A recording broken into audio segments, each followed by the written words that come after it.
Endless questions for the families of 3 fishermen who never came home.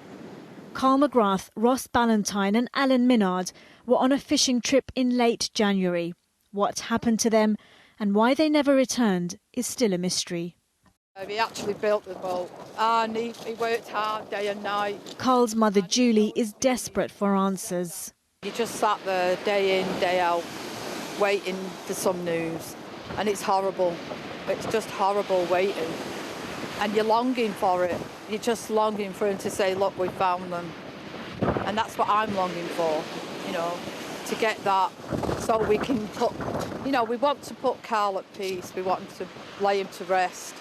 The families of all 3 have sought help from the ocean recovery expert who found wreckage of the plane carrying footballer Emiliano Sala.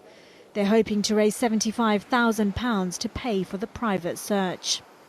We know time's against us, so we decided to raise the money for this private search with David Mearns, who's been advising us along the way. So we started that off 2 weeks ago. We're currently up to 40,000 just over, which is absolutely incredible. The families say they can't start grieving until their boys come home.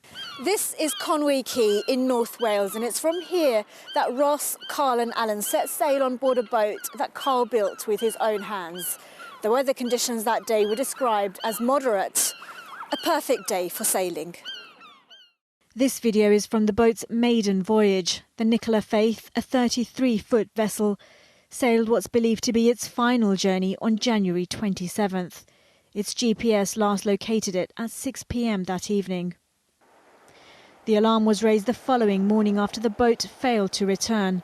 A search covering hundreds of square miles off the North Wales coast was eventually called off. Then last week, the boat's life raft was found 90 nautical miles from here, in Scotland.